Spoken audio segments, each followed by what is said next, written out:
ang nag-deliver papunta sa bahay nila Pangulong Bongbong Marcos at Speaker Martin Romualdez mag-insert o magpasok ng 100 billion worth of projects sa BICAM.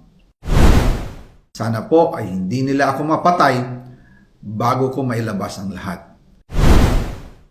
Ginawa ko lang ang utos sa akin, pero ngayon, handa na akong harapin ang lahat. Ginagamit ng administrasyon ang buong resources ng bansa para tumahimik ako. That he will shoot me if I will talk. Gagamitin ako bilang panakipbutas sa kanilang kampanya laban sa korupsyon. Hindi na ako mananahimik, ilalabas ko ang lahat ng katotohanan. May resibo, may ebidensya, at may pangalan. Para sa bawat Pilipino, alam ko na buo ang galit ninyo sa akin ngayon. Nauunawaan ko rin kung bakit. Lalo na at malaki ang halagang nakataya. Pero bago kayo humusga, hayaan ninyong ipaliwanag ko ang buong katotohanan. Matagal akong hindi nagsalita dahil may direktang utos sa akin. Huwag nang bumalik ng Pilipinas at manahimik na lamang. Umalis ako noong July 19, 2025 para sa aking medical check-up. Nakaplanong bumalik pagkatapos ng SONA ni Pangulo. Pero habang papauwi na ako, tinawagan ako ni dating Speaker Martin Romualdez at sinabihan, "Stay out of the country. You will be well taken care of as instructed by the President." Noon naniniwala pa ako sa kanila, kaya't hindi ako bumalik. Tumikom ang aking bibig, sumunod ako, pero ang hindi ko alam, ang ibig pala nilang sabihin sa aalagaan ka namin ay gagamitin ako bilang panakipbutas sa kanilang kampanya laban sa korupsyon.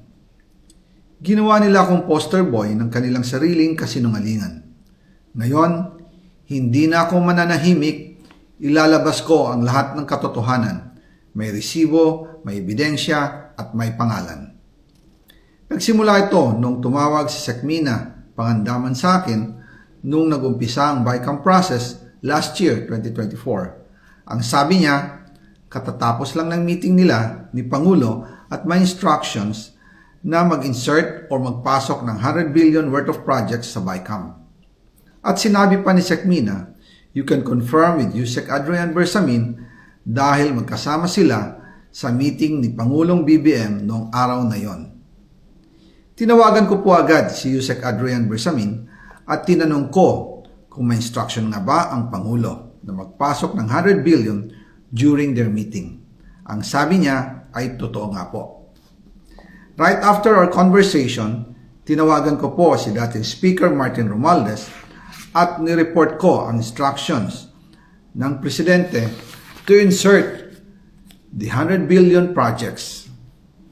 At sinabi niya sa akin, what the President wants, he gets.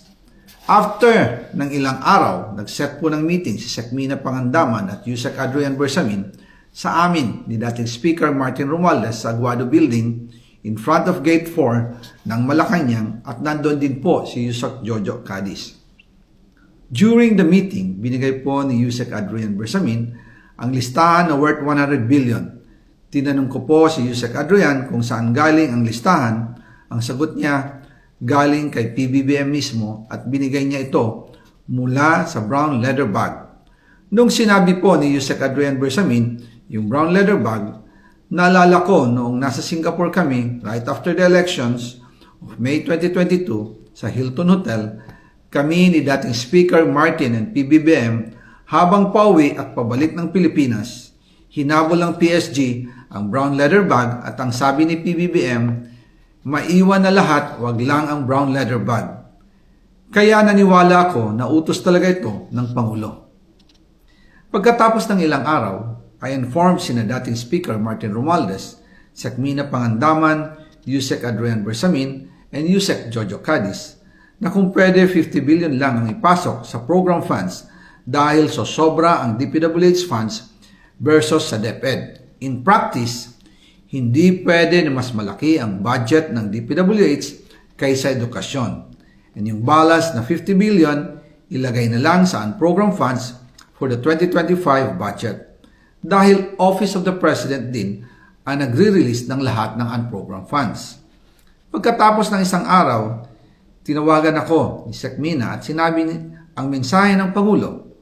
Ipasok ninyo yan dahil pinangako na sa akin ni Speaker Martinian at hindi na pwedeng baguhin. Kumbaga, ang utos ng hari hindi pwedeng mabali. Again, I informed the Speaker and asked clearance about the instructions ng Pangulo. At ang sabi niya, wala tayong magagawa. Kaya po nagtataka ako kung bakit sinasabi ni Pangulo na hindi niya makilala ang budget, samantalang lahat na binawas at dinagdag sa mga ahensya ng gobyerno ay humihingi ng approval sa kanya si Sec Mina Pangandaman.